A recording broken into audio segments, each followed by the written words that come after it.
America refuse to deny ourselves and refuse to have our minds and hearts changed, you know, we grow rebellious toward God and don't even know it. You know, we don't want to hear correction. We don't want to hear anybody telling us anything. But guys, God's correction and God's discipline is for our own good. We need it for a reason. Okay? And guys, I'm going to be honest. God is like the best parent I could ever have in my life. My spiritual paternal father. You know, I love him. I really love him. And I know that, like, sometimes I literally just think about Judgment Day. Sometimes I imagine me dying and, like, you know, going into the spirit world. And I'm just thinking to myself, like, I really do want to see God. I really want to see him. Hear what his voice sounds like. Listen to his words. And just prostrate myself just on the floor to him.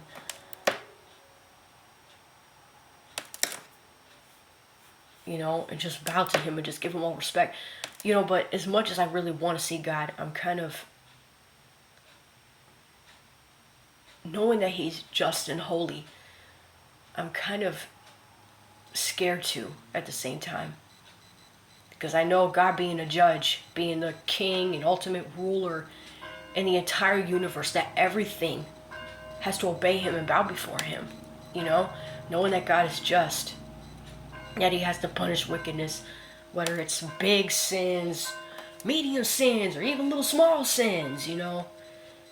I know God is just, and I know he also has the right to cast me into hell. I know that. And like I said in one of my videos a long time ago, you know, the first time that you meet God could be the last time you meet him.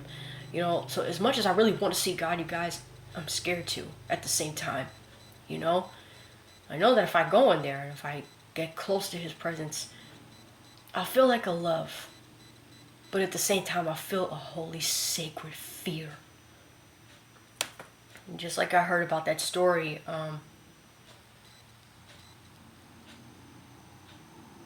you know,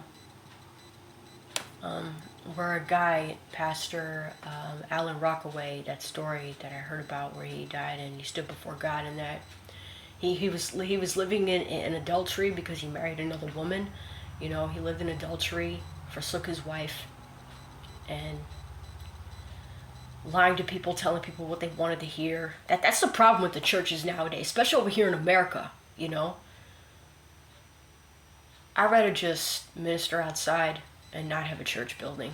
I'd rather be outside the church, living a holy life, than to live one way at church and another at home. Because it's like, if pastors are not going to warn us anymore and not spiritually discipline us and not correct us anymore, and if he's not going to live holy himself, then what in the world is the whole point? You know, what is the whole point then? You might as well just not even have any churches. And I'm not saying this because I have anything against church, you guys. We are the church. The group of people, we are the church. Not a building. Because anybody can have a church building and you still have a whole bunch of sin that you don't want anybody to know. Got a whole bunch of skeletons in the closet that you just want to shh and not tell everybody. This is one of the reasons why, you guys, most people are going to hell. Especially most church people are going to hell. And there's a movie that I was watching. It's called Don't Play With God. And it's like a Tubi movie. Tubi, Tubi. You can find it on Tubi, and you could also find it on YouTube. So, but that movie's really good. But it's about a pastor and his wife. There's a lot to it, you know. You guys can watch it. Stop Playing With God. That's what the movie was called, Stop Playing With God. You guys can watch it. And in the end, the guy who's playing Jesus, you know, will also let you know why sometimes murderers go to heaven and why sometimes a lot of church people go to hell. He will explain to you the reasons why.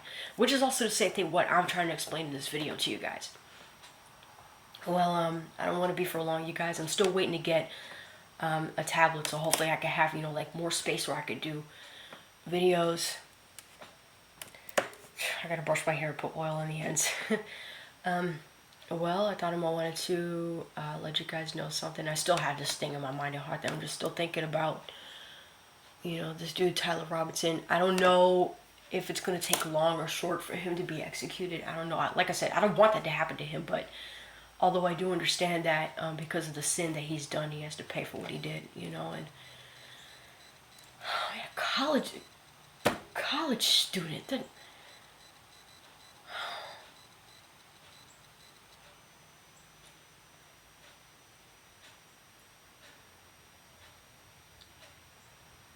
Well, see you guys. God bless. Hope you guys have a good day.